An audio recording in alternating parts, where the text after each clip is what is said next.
The Coldest Place on Earth by Tim Vickery. Chapter 1. 2 Ships. The race began in the summer of 1910. On June 1st, in London, a black ship, the Terra Nova, went down the River Thames to the sea. Thousands of people stood by the river to watch it. They were all excited and happy. On the Terra Nova, Captain Robert Falcon Scott smiled quietly. It was a very important day for him. He was a strong man, not very tall, in the blue clothes of a captain. He was 41 years old, but he had a young face, like a boy. His eyes were dark and quiet. One man on the ship, Titus Oates, smiled at Scott. "What an exciting day, Captain," he said. "Look at those people. I feel like an important man." Scott laughed. "You are important, Titus," he said. "And you're going to be famous, too. We all are. Do you see this flag?" He looked at the big British flag at the back of the ship and smiled at Oates. "That flag is coming with us," he said. "In the Antarctic, I'm going to carry it under my clothes. We're going to be the first men at the South Pole, and that flag is going to be first, too." 5 days later, on June 6th, a man opened the door of his wooden house in Norway. He was a tall man with a long face. He waited outside the house for a minute. Everything was very quiet. He could see no houses, only mountains, trees, and water. It was nearly dark. The sky was black over the mountains. The man smiled and walked quickly away from the house, down to the sea. In the water, a big wooden ship waited for him. The man got onto the ship and talked and laughed quietly with his friends. The ship's name was Fram, and the man was Roald Amundsen. The Fram was the most beautiful ship on earth, Amundsen thought. His friends were the best skiers on earth, too. One of them, Olaf Bjaaland, smiled at him. "North Pole, here we come, Captain," he said. "Yes," Amundsen said. His friends could not see his face in the dark. "Fram is going to the Arctic." Everyone on the Fram was ready to go to the North Pole, to the Arctic. Amundsen wanted to go there too. But first, he wanted to go south. His friends didn't know that. At midnight, on June 6th, the Fram moved quietly away from Amundsen's house, out to sea.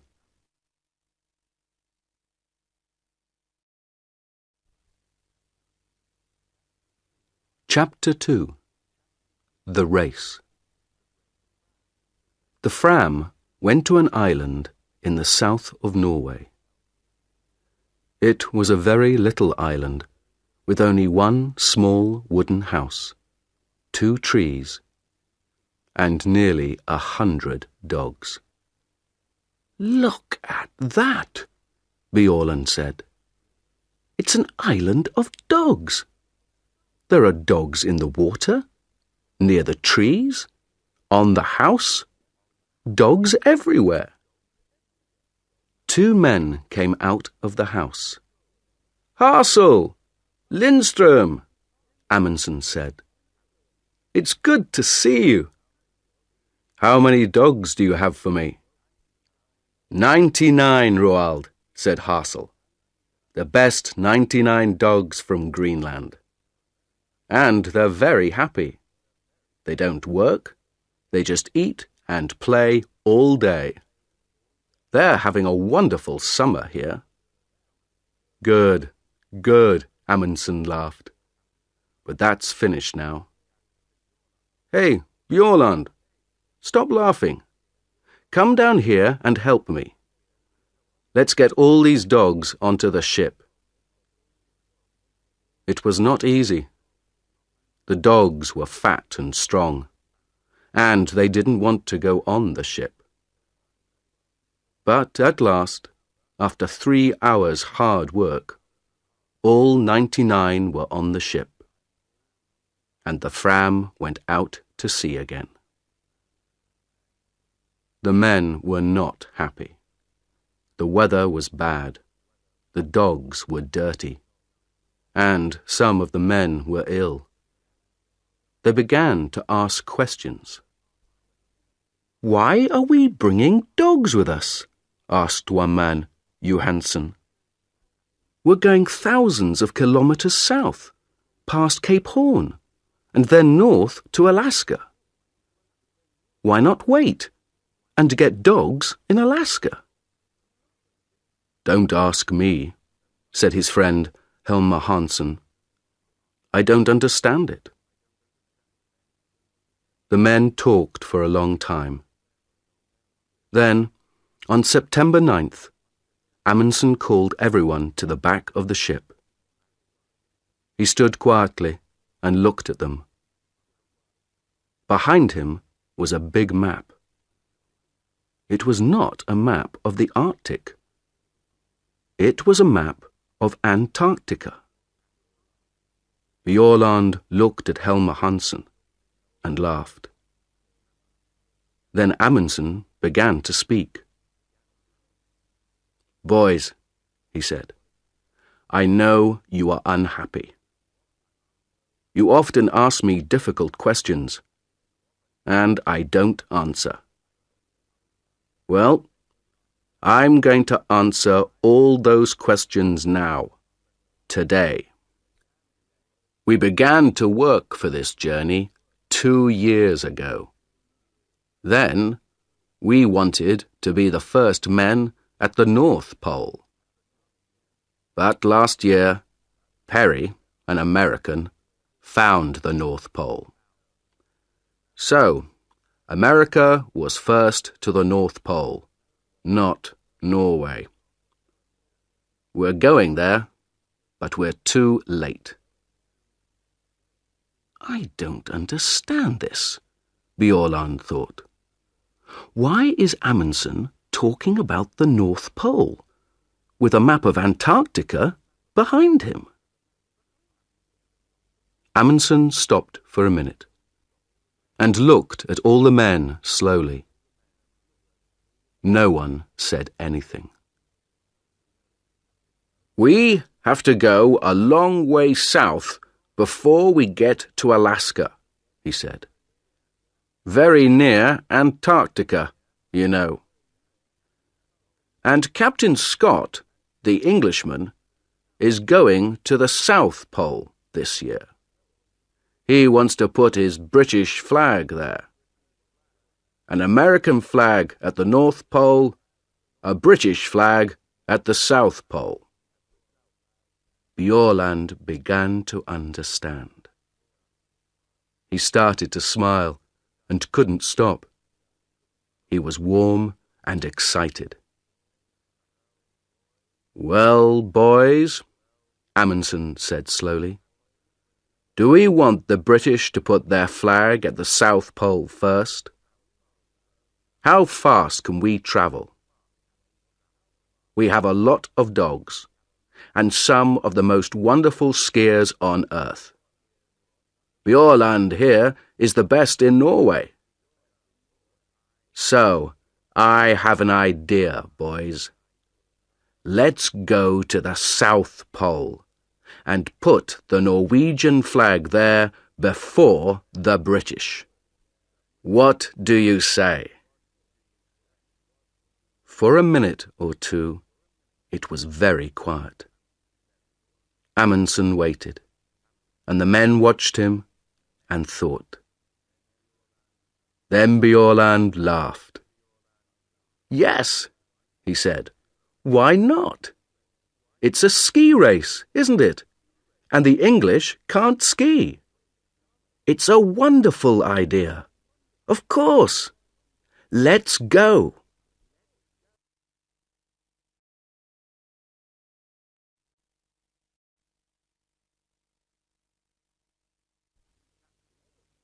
Chapter 3. The Ponies. On October 27th, the Terra Nova arrived in Wellington, New Zealand. When Scott came off the ship, a newspaper man walked up to him. Captain Scott, can I talk to you, please?" he said. Scott stopped and smiled. "Yes, of course," he said. "What do you want to know?" "Are you going to win?" the man asked. "Win?" Scott asked. "Win what?" "Win the race to the South Pole, of course," the newspaper man said. "It's a race between you and Amundsen now. Look at this." He gave a newspaper to Scott. Scott looked at it. It said, "Fram races Scott to South Pole. We're going to win, says Amundsen." Scott's face went white. "Give me that," he said. He took the newspaper and read it carefully. The newspaper man watched him and waited. "Well, Captain Scott," he said at last, "who's going to win this race? Tell me that." Scott looked at him angrily. "This is stupid," he said. "It's not a race. I came here to learn about the Antarctic. I'm not interested in Amundsen or in races." Then he walked back onto his ship, with the newspaper in his hand. Later that day, he talked to his men. He gave them the newspaper and laughed. "It doesn't matter," he said. "We're in front of Amundsen. And we have more men and more money. He has only 8 men and a lot of dogs. I know about dogs. They don't work in the Antarctic. We have 16 men and the new motor sledges. They are much better. And tomorrow the ponies are coming. We need ponies, motor sledges, and good, strong British men. That's all. Forget about Amundsen. He's not important."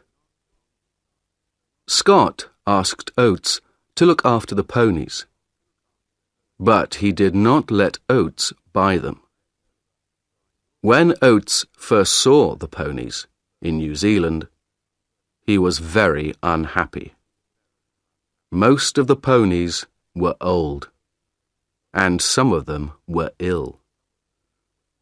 "They're beautiful ponies, Titus," Scott said. "They come from China. They're wonderful ponies." Oates looked at them angrily and said nothing. Then he asked, "Where is their food, Captain?" "Here." Scott opened a door. Oates looked inside. He thought for a minute. "We need more food than this, Captain Scott. These ponies are going to work in the coldest place on earth. They need a lot of food. More than this." Scott smiled quietly. "We can't take more food on this ship, Titus. Where can we put it?" "But it doesn't matter, old boy. They're very strong ponies, you know. The best ponies on earth." Later that night, Oates wrote a letter to his mother. "There are 19 ponies on the Terra Nova now," he wrote. "All the ponies are in a small room at the front of the ship.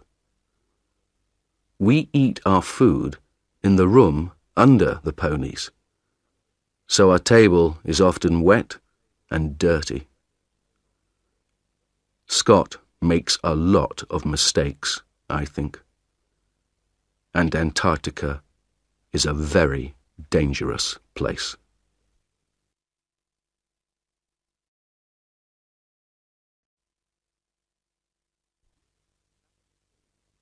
Chapter 4. Food Depots. The two ships, Terra Nova and Fram, arrived in Antarctica in January 1911, at the end of summer. The Englishmen and the Norwegians wanted to stay on the ice all winter. They wanted to be ready to go to the South Pole at the beginning of the next Antarctic summer. The dogs pulled the Norwegians' sledges. They ran quickly over the snow and pulled the big sledges from the ship onto the ice. The men ran beside them on skis. They put a big wooden house on the ice. The house was full of food and skis and sledges. They called it Framheim. Outside the house, the dogs lived in holes under the snow. When the house was ready, the men made their first journey south. Before the winter, they wanted to take a lot of food south and leave it in depots. For the long journey to the pole, they needed a lot of food, and they couldn't carry it all with them. On February 10th, 5 men, 3 sledges, 18 dogs, and half a ton of food left Framheim and went south. It was easy.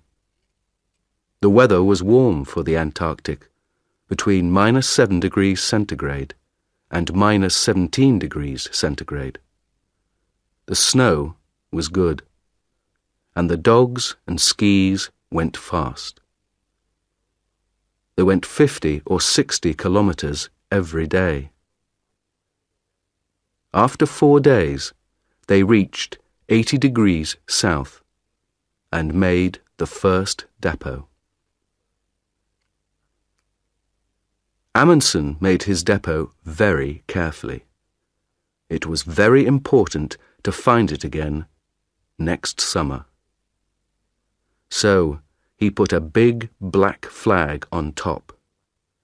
Then he put 10 flags to the east of the depot, each flag half a kilometre from the next, and 10 flags to the west.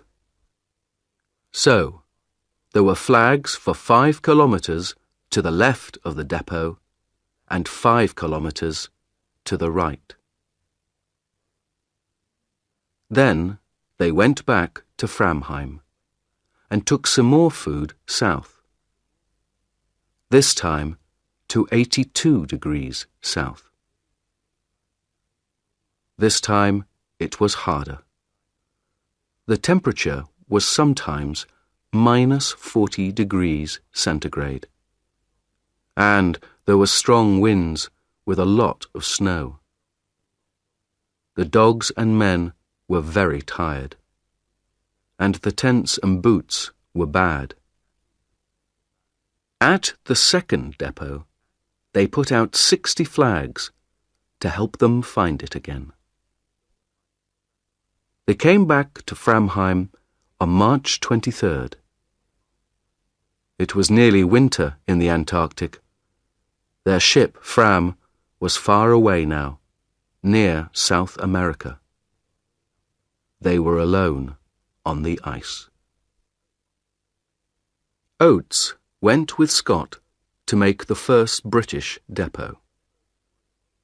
They left Cape Evans on January 25th.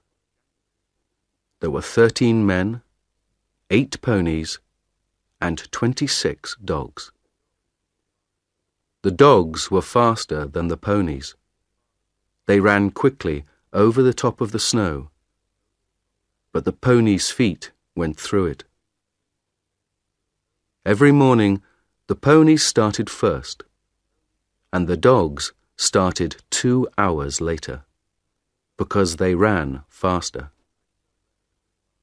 At night, the dogs made warm holes under the snow, but the ponies stood on top of the snow. It was minus 20 degrees centigrade. After 15 days, Oates talked to Scott. There was a strong wind, and the 2 men's faces were white with snow. "3 of the ponies are ill, Captain," Oates said. "They can't go on."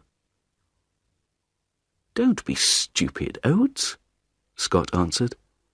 "They're good, strong animals. The best ponies on earth." "Not these 3, Oates said.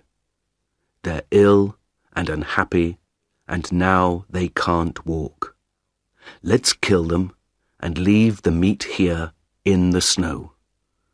We can eat it, or the dogs can."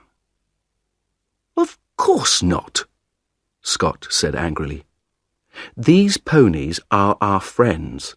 They work hard for us. I don't kill my friends." 3 days later, 2 of the ponies were dead. Scott's men were slower than Amundsen's. It took them 24 days to get to 80 degrees south. They made a big depot there and put 1 large black flag on top of it. Then they went back to Cape Evans. Their camp was on an island in the ice, and the sea ice moved sometimes. There were holes in the ice and black seawater under it. One day, 7 ponies went through the ice into the sea and died. 1 motor sledge also went into the sea.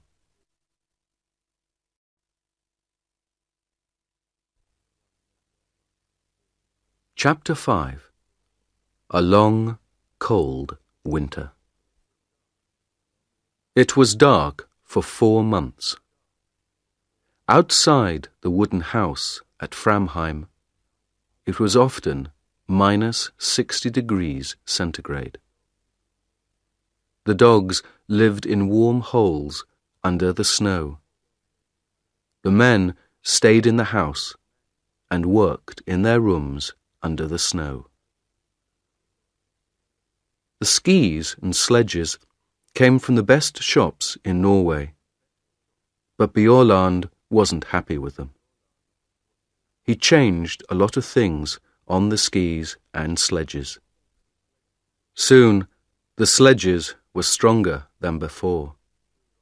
The skis were better and faster too. All the Norwegians worked hard.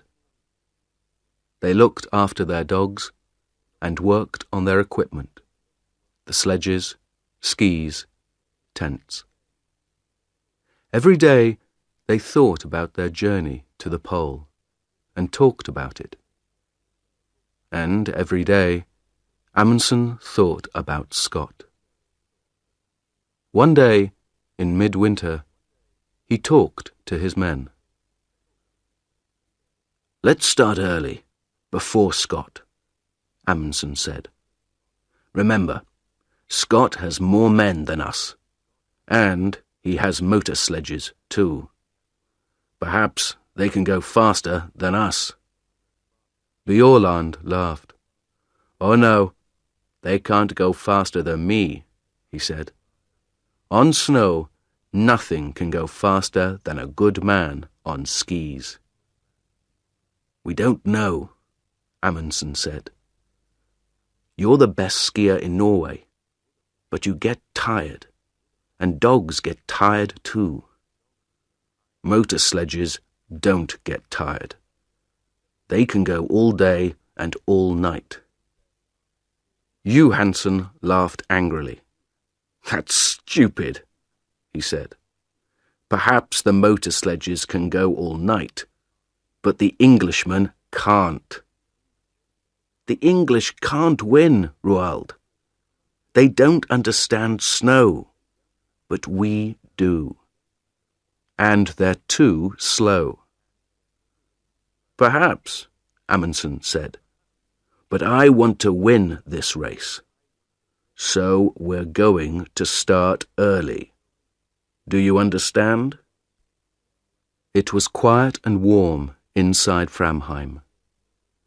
Bjaaland looked at Amundsen and thought about the long, cold journey in front of him. He thought about the dogs in their holes under the snow and listened to the wind over the house. "When, Roald?" he said quietly. "On August 24th. The sun comes back on that day. We start then." "But we can't," Johansen said. He looked angry and unhappy. "That's too early. We can't start then. It's dangerous and stupid." Amundsen looked at Johansen coldly. "You're wrong, Johansen," he said. "We want to win, remember? So we start on August 24th. Bjaaland listened to the winter wind outside. In Scott's camp, at Cape Evans, no one talked about Amundsen, and no one worked hard. They had good food, and they played football on the snow. They wrote a newspaper, the South Polar Times, and read books. No one learnt to ski, no one worked on the motor sledges. Twice, men went for long journeys across the snow. They walked and pulled the sledges themselves. Oates stayed at Cape Evans and looked after his ponies. Over the window in Cape Evans, Scott put a map of Antarctica. With a pen, he made a line from Cape Evans to the South Pole, and he put a little British flag at the pole. Under the map, Scott wrote the day for the start of their journey. "We start on November 3rd, he wrote.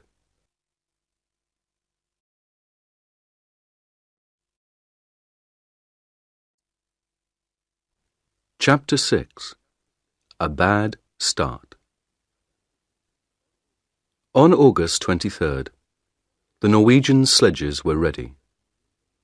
They took them outside, and the dogs pulled them across the ice. The sun came up for half an hour, but it was too cold, minus 46 degrees centigrade. They could not travel in that weather. They went back to Framheim and waited. They waited 2 weeks, until September 8th. Then, with the temperature at minus 37 degrees centigrade, they started. They ran happily across the snow to the south. 8 men, 7 sledges, and 86 dogs. Only Lindström, the cook, stayed behind in Framheim. At first, everything went well. They went 28 kilometers on Saturday and 28 kilometers on Sunday. It was easy. Then, on Monday, the temperature went down to minus 56 degrees centigrade. There was white fog in front of their faces. They couldn't see anything. But they travelled 28 kilometers. That night, in their tents, they nearly died of cold. Next day, they stopped and made snow houses. Inside the snow houses, it was warm. But everyone was unhappy. "I told you, Roald," Johansen said. "Even September is too early. We can't travel in this cold. Do you want us to die? Let's go back and wait for better weather." Amundsen was very angry. He was angry with Johansen, but he was angry with himself too. He knew Johansen was right. "All right," he said slowly. "We can go on to the depot at 80 degrees south, leave the food there, and then go back. We can't do more than that." It was 37 kilometers to the depot. The wind was in their faces all day. 2 dogs died on the way. At the depot, they did not stop. They put out the food and the flags, turned round, and went north. At last, the wind was behind them. The dogs ran quickly, and the men sat on the empty sledges. They went faster and faster. It was like a race. Amundsen was on Wisting's sledge, and soon he, Wisting, and Hansen were 3 or 4 kilometers in front. Soon they were alone. They travelled 75 kilometers in 9 hours, and they reached Framheim at 4 o'clock that afternoon. Bjaaland arrived 2 hours later with 2 more men. But the last 2, Johansen and Prestrud, went more slowly. Their dogs were tired. Their feet were wet and cold. They had no food, and they were alone in the dark. The temperature was minus 51 degrees centigrade. They reached Framheim at midnight. Next morning, Johansen was angry. In front of everyone, he said, "You were wrong, Roald. September was too early. I told you, but you didn't listen. And then you left us alone, and we nearly died in the cold. You're a bad captain. I'm a better captain than you are." Amundsen was very angry.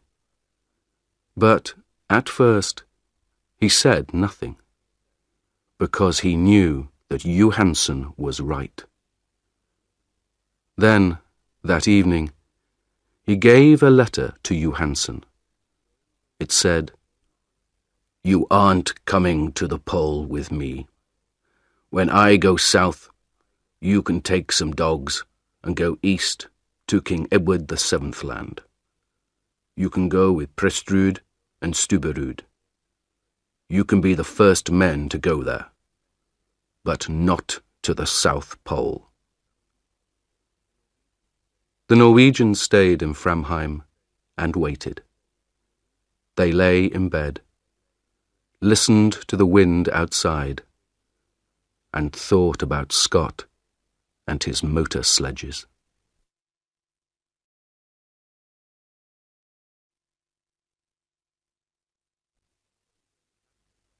Chapter 7. Motor Sledges and Mountains. Scott had 2 motor sledges now. They were the first motor sledges in the Antarctic, the first on Earth. On October 24th, the motor sledges started south from Cape Evans. 4 men went with them, but Scott stayed at Cape Evans for another week. Oates was unhappy. He wrote to his mother, "We had a very bad winter here. I don't like Scott. We were here all winter, but he didn't learn to ski or to drive dogs.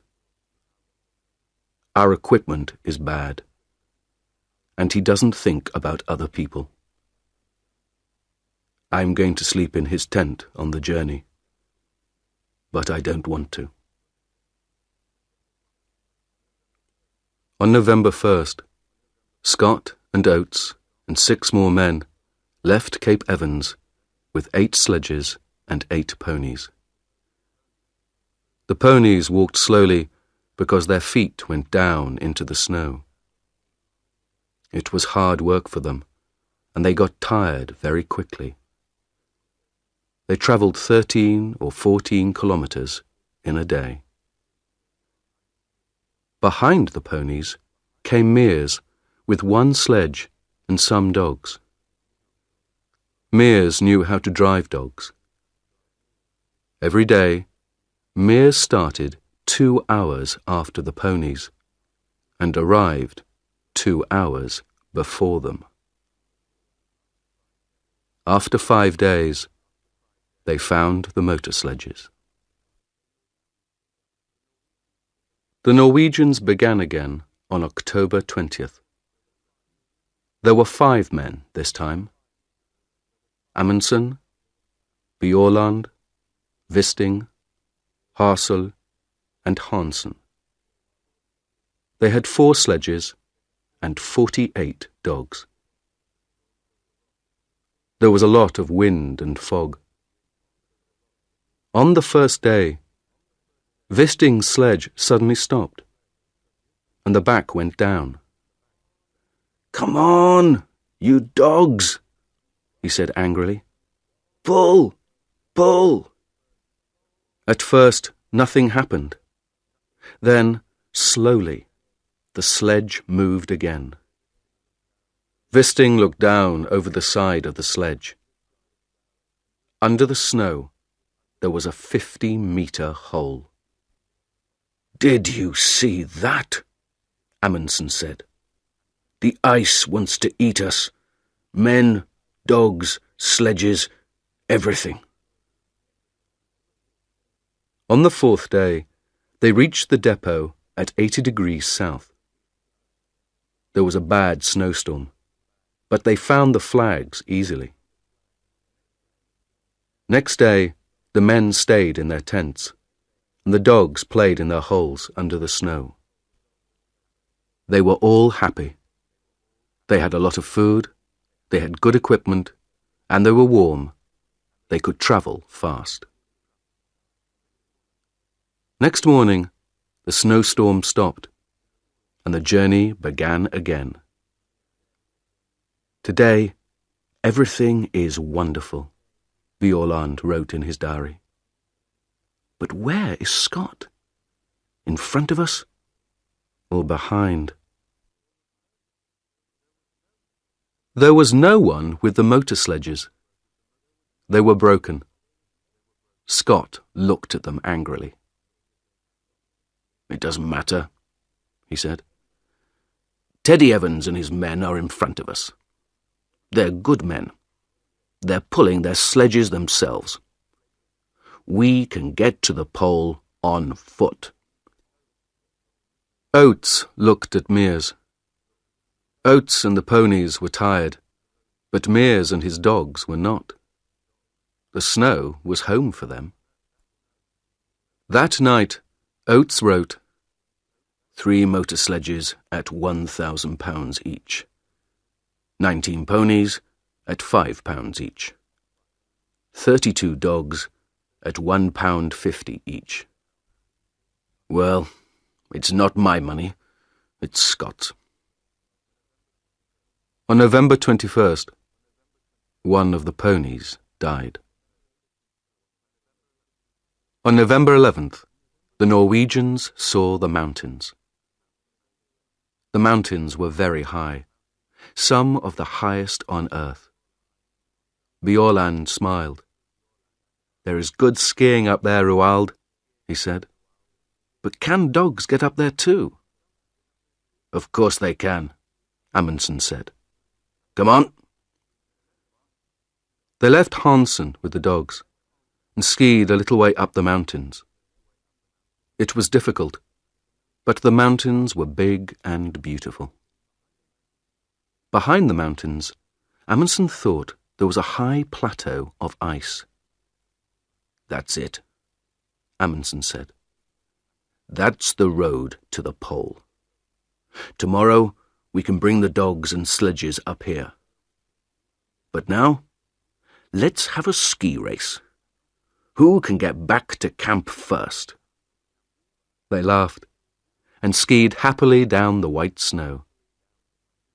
"This is like home," Bjaaland thought. "But it's bigger than Norway, and better." In the next 4 days, the dogs pulled the sledges 81 kilometres and went up 3,000 metres. At last, Amundsen and Bjaaland stood on the plateau behind the mountains. They were tired, happy men. Bjaaland looked back at the mountains. "Can a motor sledge get up here?" he asked. Amundsen smiled. "No," he said. "I don't think so. And Scott doesn't like dogs. So his men are going to pull their sledges up these mountains themselves. Would you like to do that, Olaf?" Bjaaland didn't answer. He smiled and skied happily away across the snow.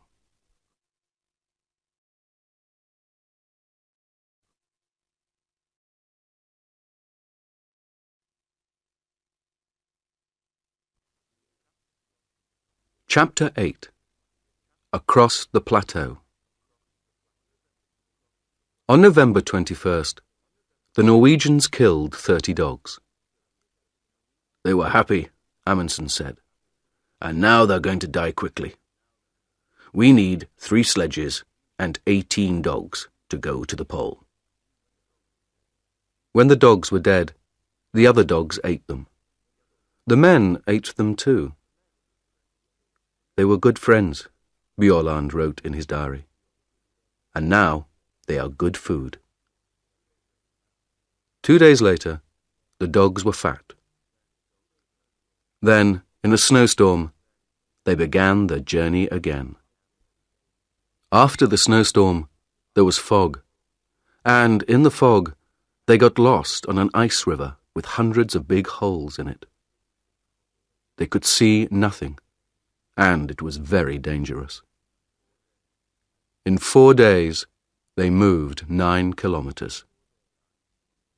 But the ice is beautiful, Bjaaland wrote. Blue and green and white. This is a wonderful place, but I don't want to stay a long time. After the ice, there were strong winds and bad snowstorms. They could see nothing in front of them. But every day they travelled 25 or 30 kilometres.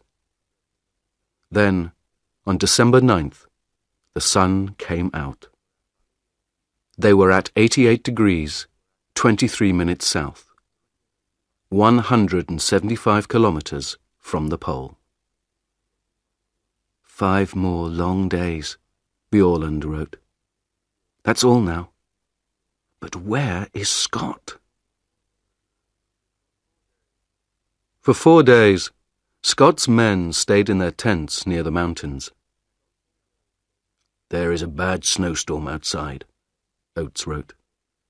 It's too cold for the ponies, and our clothes and skis are bad too.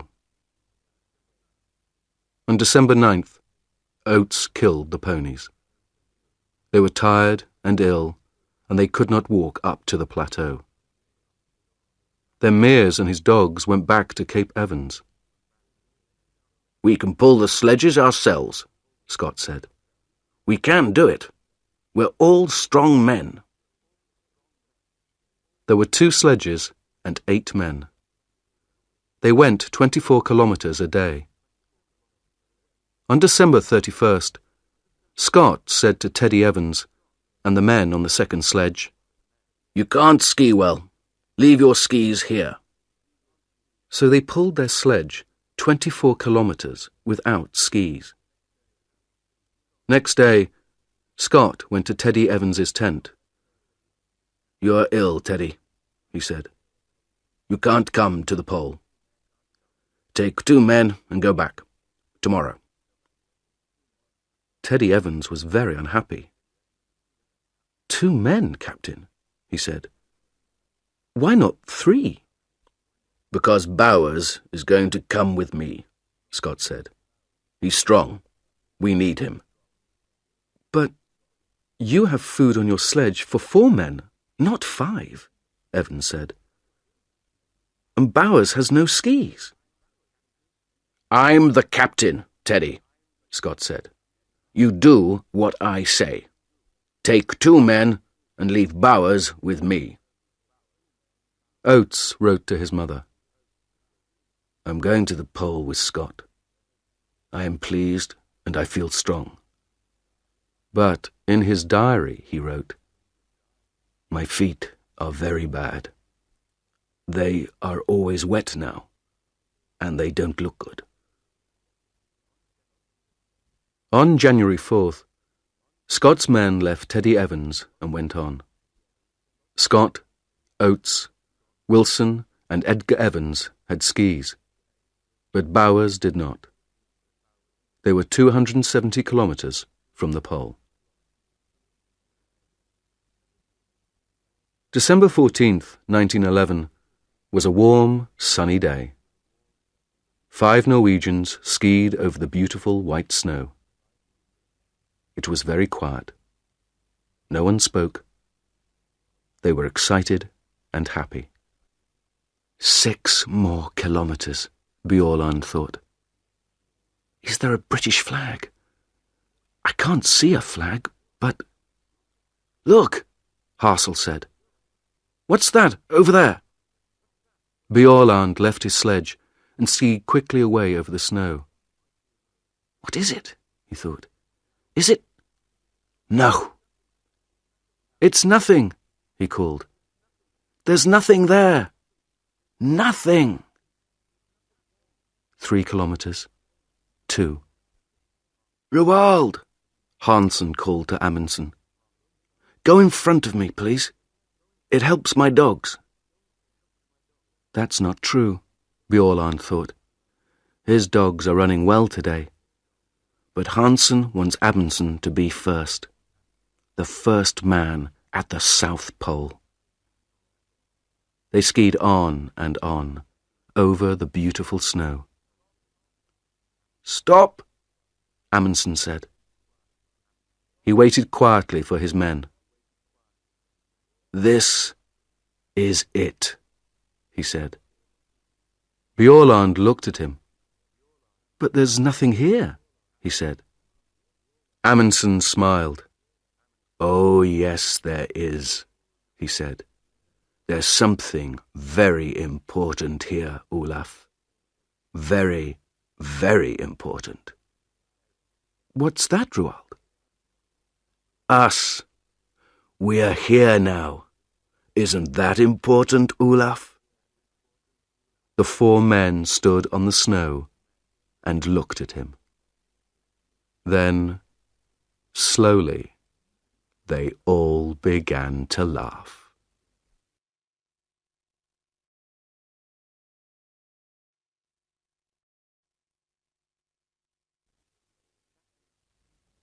Chapter 9. The End of the Race. The Norwegians stayed 2 days at the pole. They left a tent there, with a Norwegian flag on it. Inside the tent, they left some food, a letter for the King of Norway, and a letter for Scott.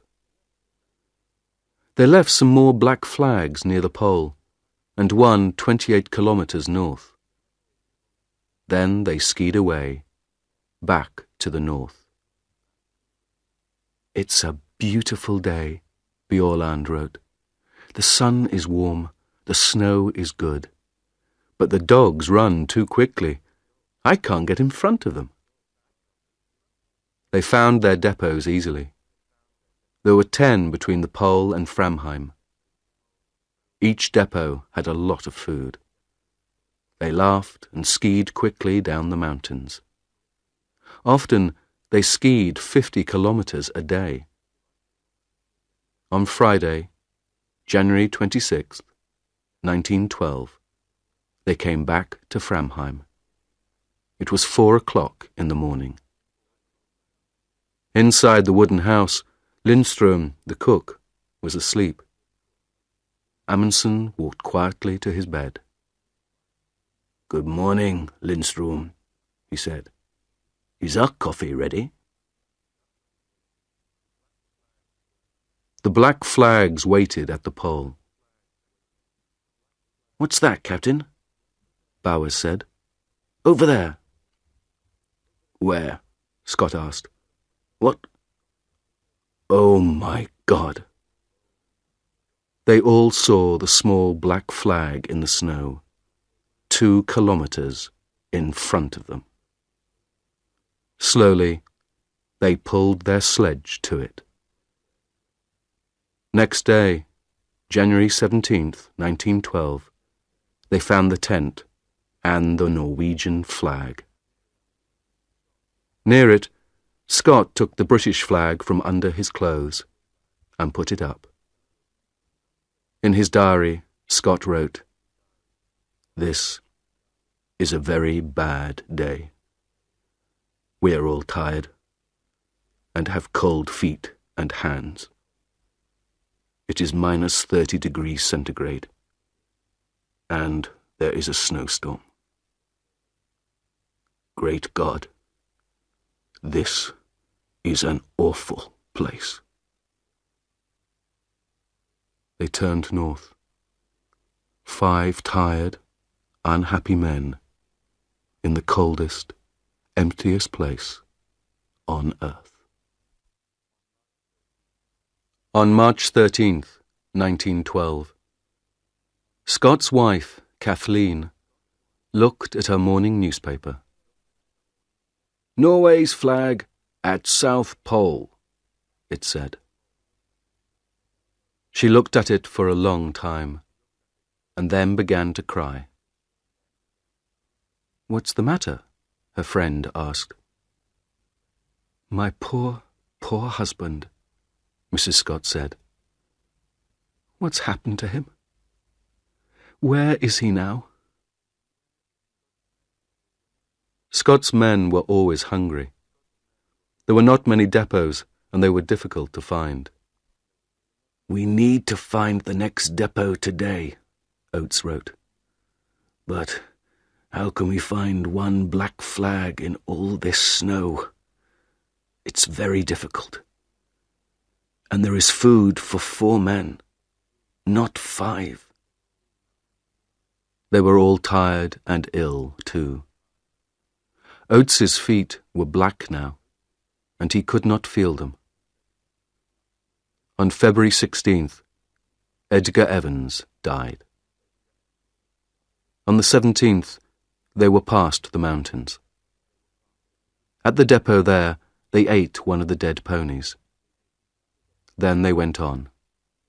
10, 11, 12 kilometers a day. They were ill because their clothes were not warm, and they didn't have much food. The temperature was sometimes minus 40 degrees centigrade. On March 7th, Scott looked at Oates's feet. They were big and black. "I can't pull the sledge now," Oates said. "It's very difficult to walk. Am I going to lose these feet, Captain?" Scott looked at Oates's feet and said nothing. On March 9th, they found another depot, but there was not much food. Slowly, they walked on. Oates's feet were worse every day. March 17th was Oates's birthday. He was 32. He lay in the tent and listened to the wind outside. He was very cold, very hungry, and very, very tired. He wrote a letter to his mother and gave it to Wilson. Then he got up and opened the door of the tent. He stopped in the door for a minute. Scott, Wilson, and Bowers looked at him. They didn't speak. "I'm going outside for a minute," Oates said. "I may be some time." They didn't see him again. At Cape Evans, the Englishmen waited. On December 11th, Mears and the dogs came back. On January 3rd, Teddy Evans and his 2 men arrived at Cape Evans. The Terra Nova came and went. Winter began. Scott did not come. The Englishmen waited all winter at Cape Evans. Then, on October 26, 1912, they started for the south. 2 weeks later, they found a tent. There were 3 bodies in the tent: Scott, Wilson, and Bowers. They put the bodies under the snow. Then they took the men's letters and diaries and went north to Cape Evans again. In Scott's diary, they read, "Oates died like a good Englishman. We all did. Please, remember us and look after our families. We did our best."